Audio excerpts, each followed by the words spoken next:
नमस्कार, मैं सुनीता गुदारा। मेरे YouTube चैनल पर आपका स्वागत है। आज हम कक्षा 10 पुस्तक क्षितिज के अध्याय 1 सूरदास जी के पदों का अध्ययन करेंगे। उससे पहले हम जानते हैं इनका जीवन परिचय। इनका जन्म आचार्य रामचंद्र शुक्ल के अनुसार 1540 विक्रम संवत में हुआ और 1620 विक्रम संवत में इनकी मृत्यु हुई। विक्रम संवत जो है वो 57 साल आगे चलता है और अगर हमें ईस्वी सन निकालना होता है तो हम 1540 में 57 घटा देंगे तो ईस्वी सन आ जाएगा। इनके पिता का नाम रामदास था और इनका जन्म स्थान आगरा और मथुरा के निकट रुनुकत्ता ग्राम माना जाता है और कुछ विद्वान दिल्ली के निकट सिही ग्राम को इनकी जन्मस्थली मानते हैं। इनके गुरु का नाम वल्लभाचार्य था और ये सख्य भाव की भक्ति करते थे, यानी कृष्ण को सखा मान करके उनकी भक्ति करते थे। और इनकी 3 रचनाएं हैं, सूरसागर, साहित्य लहरी और सूरसारावली। चलिए अब हम पढ़ते हैं सूरदास के पदों की व्याख्या। बूझत श्याम कौन तू गोरी, कहाँ रहती काकी है बेटी, देखी नहीं कबू ब्रज खोरी। खोरी का अर्थ होता है गली। बूझत का अर्थ है पूछना कि श्याम अर्थात श्री कृष्ण है वो राधा से पूछते हैं कि बूझत श्याम कौन तू गोरी, कि हे गोरी तुम कौन हो। कहाँ रहती काकी है बेटी, देखी नहीं कबू ब्रजखोरी, कि तुम किसकी यहाँ रहती हो और किसकी बेटी हो। देखी नहीं कभी ब्रजखोरी, और तुम्हें मैंने कभी ब्रज की गलियों में देखा नहीं। काहे को हम ब्रज तन आवती, खेलत रहती अपनी पोरी। पोरी का अर्थ होता है दहलीज। यहाँ राधा कह रही है कि काहे को हम ब्रज तनावती, कि हम किस लिए ब्रज में आएंगे। खेलत रहती अपनी पोरी, कि हम तो अपने ही घर की दहलीज में खेलती हैं।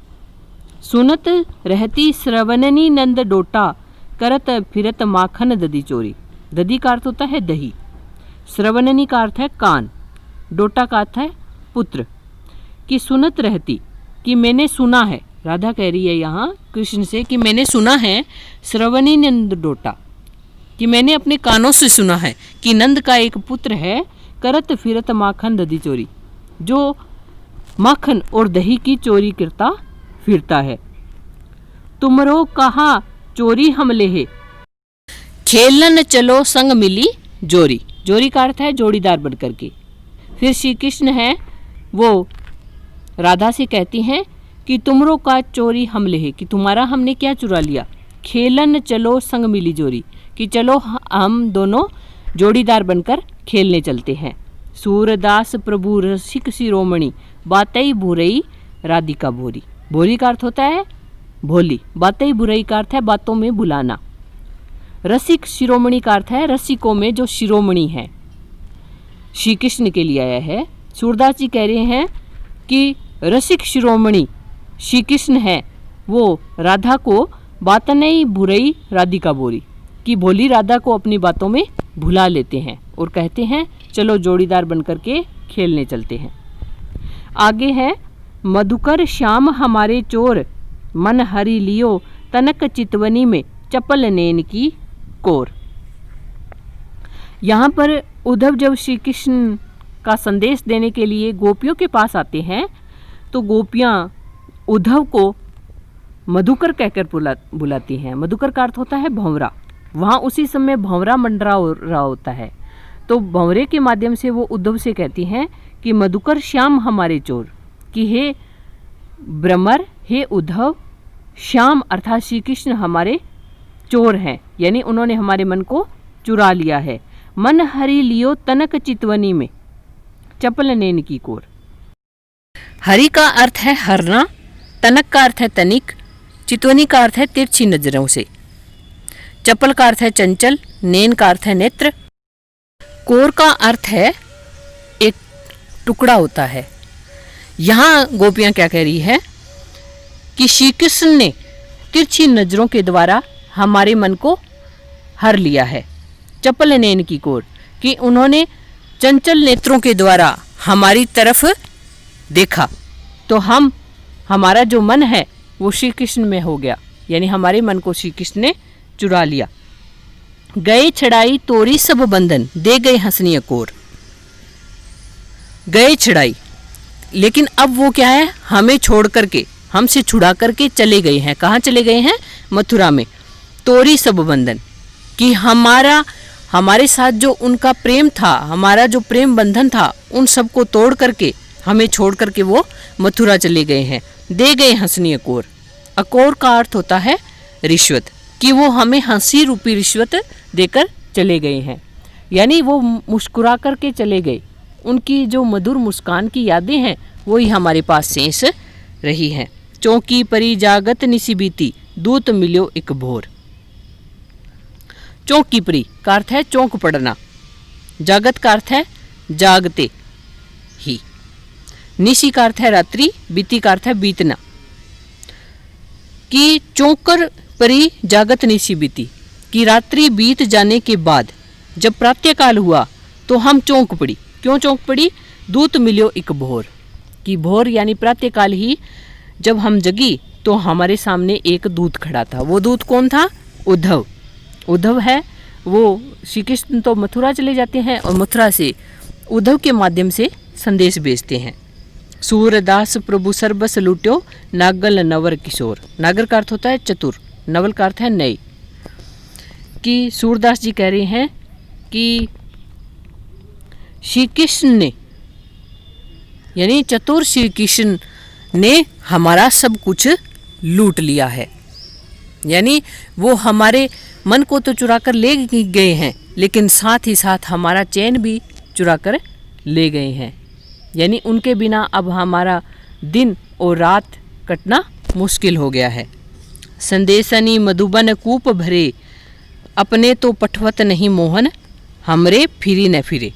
अब यहाँ गोपियाँ हैं, वो उद्धव से कह रही हैं। संदेशनी का अर्थ है संदेश, मधुबन का अर्थ है मथुरा।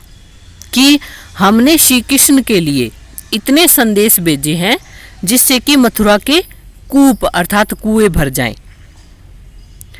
अपने तो पठवत नहीं मोहन, हमरे फिरी न फिरे। पठवत का अर्थ होता है भेजना। अपने तो यानी मोहन ने अपना कोई भी, अपनी तरफ से कोई भी संदेश है वो हमारे लिए नहीं भेजा है। और हमरे फिरी न फिरे, फिरी का अर्थ है फिर से, फिरे का अर्थ है लौटना। कि हमने जो संदेश भेजे थे वो हमारे पास फिर से लौट कर नहीं आए हैं। यानी हमने जो संदेशवाहक भेजे थे, संदेश तो भेजे ही थे, पत्र तो हमने लिखे ही थे, इसके साथ हमने क्या है संदेशवाहक भेजे, लेकिन वो फिर से लौट कर नहीं आए। आगे गोपियां कह रही है, जीते पथिक पठय मधुबन को, बहुरी न शोध करे। शोध का अर्थ होता है खोज, पठय का अर्थ है भेजना। गोपियां कह रही है कि हमने मधुबन अर्थात मथुरा में जितने भी पथिक अर्थात संदेशवाहक हमने मथुरा भेजे थे, बहुरी न शोध करे, कि उनकी कोई खोज खबर नहीं है। यानी वो फिर से हमारे पास लौट कर नहीं आए हैं। के वे श्याम सिखाई प्रमोदे, के कहू बीच मरे। प्रमोदे का अर्थ होता है वश में करना। फिर गोपियां उनके बारे में, जो संदेशवाहक लौट कर रही हैं, उनके बारे में अनुमान लगा रही है कि के वे श्याम सिखाई प्रमोदे, क्या उन्हें श्याम ने सिखा करके अपने वश में कर लिया है? के कहू बीच मरे, या फिर वो बीच रास्ते में मर गए हैं। यानी संदेशवाहक हमने जो भेजे थे वो लौट कर नहीं आए। इसका मतलब ये है कि या तो श्याम ने उनको अपने वश में कर लिया है या फिर वो बीच रास्ते में मर गए हैं। कागद गरे मेघ मसी खुटी, सर दाव लागी जरे। यहाँ गोपियाँ जो है वो कह रही हैं कि उनकी तरफ से कोई संदेश हमारे पास नहीं आए, उनके तरफ से कोई पत्र हमारे पास नहीं आया, तो उसके लिए वो अनुमान लगाती हैं कि कागद गरे, गरे का अर्थ होता है गलना, मेघ का अर्थ है बादल, कि क्या बारिश से उनके कागज गल गए हैं। मसी खुटी, खुटी का अर्थ होता है समाप्त होना, मसी का अर्थ है स्याही, कि क्या मथुरा में स्याही समाप्त हो गई है। सर दव लागी जरे, दव का अर्थ होता है आग, जरे का अर्थ है जलना, सर का अर्थ है सरकंडे। जो पहले लिखने के लिए सरकंडों का प्रयोग होता था पत्र लिखने के लिए, कि क्या मथुरा के सरकंडे हैं वो सब जल गए हैं आग से। देव सूर लिखन को आंधो पलक कपाट अरे। फिर गोपियां आगे कह रही हैं कि या फिर जो लिखने वाला है वो अंधा हो गया है, पलक कपाट अरे, या फिर उनके जो पलकें हैं, आंखों की जो पलकें हैं, वो पलकों के कपाट जो है वो बंद हो गए हैं कि उनको लिखने में दिक्कत आ रही है। अरे का अर्थ होता है अड़ना, कि उनके पलक कपाट जो है वो उनको बाधा पहुंचा रहे हैं, यानी मथुरा से हमारे लिए कोई वापस संदेश नहीं आया। तो इसका मतलब यही है कि उनके वहाँ पर कागज है वो बारिश से या तो गल गए हैं, या उनकी स्याही समाप्त हो गई है, या फिर वो जिस सरकंडे से लिखते हैं वो सरकंडे सारे आग से जल गए हैं, या फिर लिखने वाला अंधा हो गया है, या फिर उनके जो पलक आँखों की पलकें हैं, पलकों रूपी जो कपाट हैं वो बंद हो गए हैं। आगे गोपियाँ कह रही है, उधो मन माने की बात, दाख छुहारा छाड़ी अमृत फल, विष कीड़ा विष खात। यहाँ जब उद्धव जो है वो गोपियों को योग संदेश देते हैं कि तुम श्री कृष्ण को भूल जाओ और योग साधना करो, तब गोपियाँ उद्धव से कहती हैं कि हे उद्धव, जिसके मन को जैसा अच्छा लगता है वो वैसा ही करता है। उसके फिर उदाहरण देती है गोपियाँ, क्या देती है, उद्धव मन माने की बात, हे उद्धव, जिसके मन को जैसा अच्छा लगता है वो वैसा ही करता है। दाख छुआरा छाड़ी अमृत फल, विष कीड़ा विष खात। खात का अर्थ है खाना, विष कीड़ा का अर्थ है विष कीड़ा। कि विष कीड़ा जो है वो उसको आप दाख और छुआरे रूपी जो अमृत फल होते हैं, दाख और छुआरे को क्या कहा जाता है, अमृत फल कहा जाता है, कि आप विष कीड़े को कितने ही दाख और छुआरे खिलाओ, लेकिन विष कीड़ा है उन दाख और छुआरों को नहीं खाएगा। वो क्या खाएगा, विष खात। उसको तो विष ही अच्छा लगता है, उसको तो जहर खाना ही अच्छा लगता है। वो दाख छुआरा उसके मन को अच्छे नहीं लगते हैं तो वो उनको नहीं खाता है। जो चकोर को देई कोई देई कपूर को तजी अंगार अघात। कि जिस प्रकार चकोर पक्षी है उसको आप कितना ही कपूर दो, यानी कपूर जो होता है वो ठंडा होता है। अगर तुम आप चकोर को कपूर खिलाओगे, ठंडा है यानी शीतल पदार्थ कपूर खिलाओगे, तो तजी अंगार अघात, तजी का अर्थ होता है छोड़ना, लेकिन वो कपूर को छोड़ देगा। अंगार अघात, अघात का अर्थ होता है प्रिय लगना, अंगार का अर्थ है अंगारे, कि चकोर पक्षी को तो अंगारे ही प्रिय लगते हैं और वो अंगारों को ही खाता है। यानी उसको गर्म चीज यानी अंगारे अच्छे लगते हैं तो वो अंगारे खाता है। उसको कपूर जैसा ठंडा पदार्थ अगर आप दोगे तो वो नहीं खाएगा। मधुप करत घर फोरी काठ में बंधत कमल के पात। काठ का अर्थ होता है काठ की लकड़ी, कि मधुप का अर्थ है भंवरा, कि भंवरा जो है वो काठ को फोड़ करके उसमें अपना घर बनाता है। बंधत कमल के पात, लेकिन वो हमेशा रहता किसमें है, कमल के पत्तों में रहता है, क्योंकि कमल के पत्तों का रस, उसका जो पराग है वो भंवरे को अच्छा लगता है, तो उसको छोड़ करके वो काठ में कभी भी नहीं जाता है। जो पतंग हित जानी अपनो दीपक सो लपटात। लपटात का अर्थ है लिपटना, कि जिस प्रकार से पतंगा है वो दीपक से प्रेम करता है, तो दीपक को से ही अपना हित समझ करके पतंगा है वो दीपक में लिपट जाता है। और उसको पता होता है कि अगर वो दीपक के पास जाएगा तो वो मर जाएगा, उसमें जल जाएगा, लेकिन फिर भी पतंगा है वो उसमें जाकर के लिपट जाता है और मर जाता है, क्योंकि उसको दीपक अच्छा लगता है। सूरदास जाको मन जासो सो ही ताई सुहात।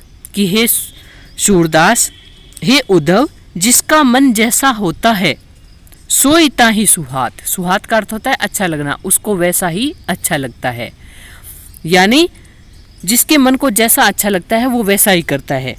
यानी जिसको दाख छुआरा, विष कीड़े को दाख छुआरा अच्छे नहीं लगते हैं उसको तो विष अच्छा लगता है। चकोर पक्षी को कपूर अच्छा नहीं लगता है, उसको अंगारे अच्छे लगते हैं। भावरे को काठ में रहना अच्छा नहीं लगता है, कमल के पत्तों में रहना अच्छा लगता है। और पतंगा है वो दीपक उसको प्रिय लगता है, तो वह दीपक के पास रहना चाहता है। उसी प्रकार हे उद्धव, जिसके मन को जैसा अच्छा लगता है वो वैसा ही करता है। यानी हमारा मन है वो जो है वो श्री कृष्ण में डूबा हुआ है, हम श्री कृष्ण से प्रेम करते हैं, तो हम योग संदेश कभी भी नहीं सीख सकती। यानी हमारे मन को तो श्री कृष्ण ही प्रिय लगते हैं, योग संदेश नहीं। तो आशा करती हूँ आपको ये वीडियो अच्छी लगी होगी। अगर अच्छी लगी है तो मेरे चैनल को सब्सक्राइब करें, लाइक करें और शेयर करना ना भूलें। Thank you.